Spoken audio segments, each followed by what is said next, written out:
Խորհրդային եւ ռուս կոմպոզիտոր, երգահան եւ կատարող, ծնվել է 1952 թվականի մայիսի 9-ին, մահացել է ավտովթարից 1992 թվականի փետրվարի 25-ին, 39 տարեկանում։ Վիկտոր Ռեզնիկովը ծնվել է 1952 թվականի մայիսի 9-ին Լենինգրադում։ Նրա ծնողները բաժանվել են որդու ծնվելուց անմիջապես հետո։ Հայրը ինժեներ Միխայել Յակովլևիչ Ռեզնիկովն էր, իսկ մայրը հոգեբույժ Լիլիա Եֆիմովնա Ռեզնիկովան։ Մինչև 1965 թվականը Վիկտորն ապրում էր մոր հետ Վլադիմիրսկի պողոտայի 13-9 տանը։ Հետագայում նա այս տան բակին նվիրեց իր ամենահայտնի երգերից մեկը՝ Դվորիկը։ Հետո մոր տատիկի եւ հորեղբոր հետ տեղափոխվեցին Կուպչինո։ Վաղ մանկությունից Վիկտորը սիրում էր ֆուտբոլ եւ լող, որոշ ժամանակ զբաղվել է մարզնամարզությամբ, բասկետբոլով եւ շախմատով։ Երբ Վիկտորը 6 տարեկան էր, մայրը նրան ուղարկեց ջութակ սովորելու երաժշտական դպրոցում։ Քննչական հանձնաժողովը լսումների ժամանակ նշել է, որ տղան միջինից բարձր կարողություններ ունի, սակայն սովորելու դժկամության պատճառով Վիկտորը առողջական խնդիրներ ունեցավ եւ 3 ամիս պարապելուց հետո մայրը նրան տարավ երաժշտական դպրոցից։ Դպրոցն ավարտելուց հետո ընդունվել է Լենինգրադի նավաշինական ինստիտուտ։ Նա հետաքրքրված էր սպորտով եւ երաժշտությամբ։ Նա հաջողությամբ սովորեց, բայց որոշ ժամանակ անց հասկացավ, որ ինժեներ լինելն իր կոչումը չէ։ Ընդունվել է ֆիզկուլտուրայի ֆակուլտետի Լենինգրադի մանկավարժական ինստիտուտը եւ ստացել է դիպլոմ 1975 թվականին։ Սկսել է երգեր գրել 1970 թվականից սկսած։ Առաջին երգը կոչվում է «Թափառաշրջիկ ապրիլ»։ Վիկտորը ԽՍՀՄ-ում առաջիններից մեկն էր, ով երաժշտություն է ստեղծել համակարգչով։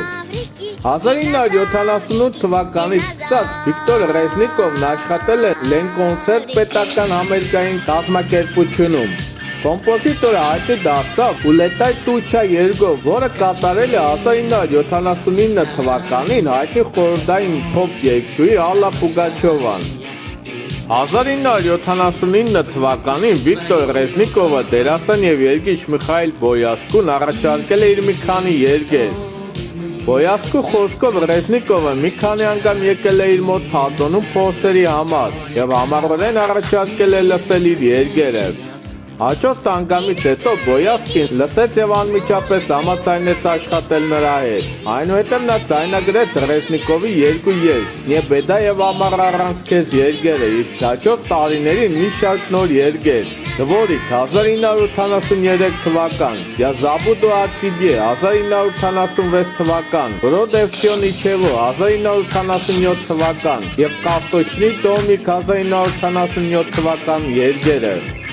Նրանք միասին ստեղծեցին երաժշտական քառյակ, որում ընդգրկված էին նաև իրենց որդիները՝ Անդրեյ Ռեզնիկովը եւ Սերգեյ Բոյասկին։ 1976 թվականին քառյակը հայտնի դարձավ «Դինոզավրեր» երգի շնորհիվ։ Քիչ անց հայրերի եւ որդիների քառյակը ձայնագրեց նաև «Դամավո» եւ «Նոչ պրոչ» ստեղծագործությունները։ Նույն թվականին Ռեզնիկովը լքել է Լենկոնցերտը։ Նա համագործակցում էր Լենինգրադյան Մարաթոն ռոք խմբի հետ Վիկտոր Սմիրնովի ղեկավարությամբ, որի մենակատարն էր Գենադի Բոգդանովը։ 1978 թվականին նա ղեկավարել է SPM Records համամիութենական ստեղծագործական եւ արտադրական ասոցիացիայի Լենինգրադի մասնաճյուղը։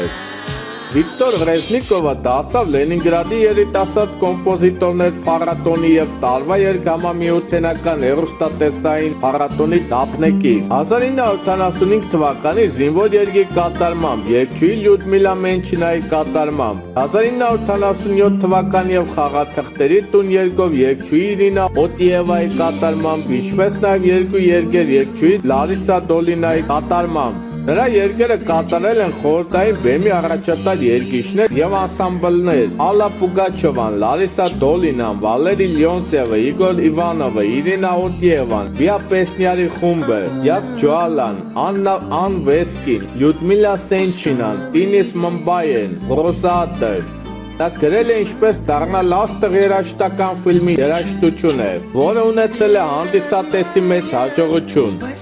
1986-ից 1988 թվականներին Ռեզնիկովը մասնակցել է հանրահայտ լենինգրադյան հեռուստատեսային հաղորդումներին, այդ թվում խաղարկություն, ամանորյա լաբիրինթոս, երաժշտական ռինգ։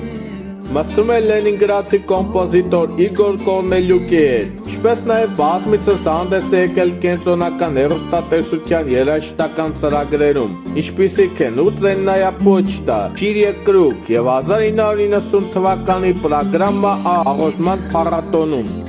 1988 թվականի նոյեմբերին ամերիկացի արտիստների և խորհրդային երիտասարդ կոմպոզիտորների հանդիպման շրջանակներում, որը տեղի ունեցավ ԽՍՀՄ-ում վերակառուցման հետևանքով, ամերիկացի պրոդյուսերները հետաքրքրվեցին Ռեզնիկովի դամավոր երգով և գրվել է երգի անգլերեն բառերը և նոր երգը կոչվել է Don't Stop New։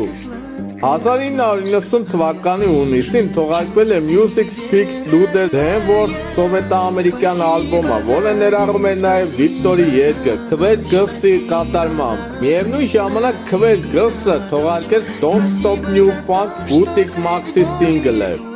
1990 թվականին պրոդյուսերներին հաջողվել է առաջ մղել երգն այնպես, որ այն մտել է Billboard ամսագրի Hot Dance Music ամսագրի ամերիկյան պարային երաժշտության չարտ, զբաղեցնելով 63-րդ տեղը։ Սա աննախադեպ դեպք էր խորհրդային երգահանի համար։ 1991 թվականին կազմակերպել է ԽՄԱ խորհրդային միություն ԱՄՆ խորհրդային ամերիկյան խումբը Ռեզնիկովի և երգիչ կոմպոզիտոր և երաժիշտ Դեն Մերիլի նախագիծը։ Խմբի կազմում էին նաև երաժիշտներ Սթիվեն Բուտետը, Վլադիմիր Գուստովը և Դմիտրի Եվդոմախան։ 1991 թվականի օգոստոսին Դեն Մերիլը թռավ Լենինգրադ և խումբը ձայնագրեց ալբոմ, հետագայում չթողարկված։ Այն ներառում էր նաև Ռեզնիկովի մի քանի արդեն հայտնի երգեր, որոնց համար Մերիլը գրել է նոր բառեր անգլերենով։ Տեսահոլովակներ են նկարահանվել նաև անոթեզ Try Listen My Heart երգերի համար։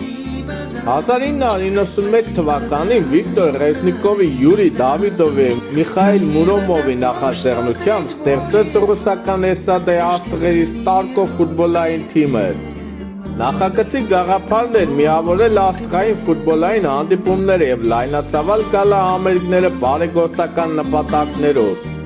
1991 թվականի հունվարին Ռեզնիկովի, Միխայիլ Բոյասկու և նրանց որդիների երաժշտական քառյակը մասնակցեց վերածնունդ բարեգործական հեռուստամարաթոնին, հանգանակություն Լենինգրադի քաղաքական հիմնադիրների համար։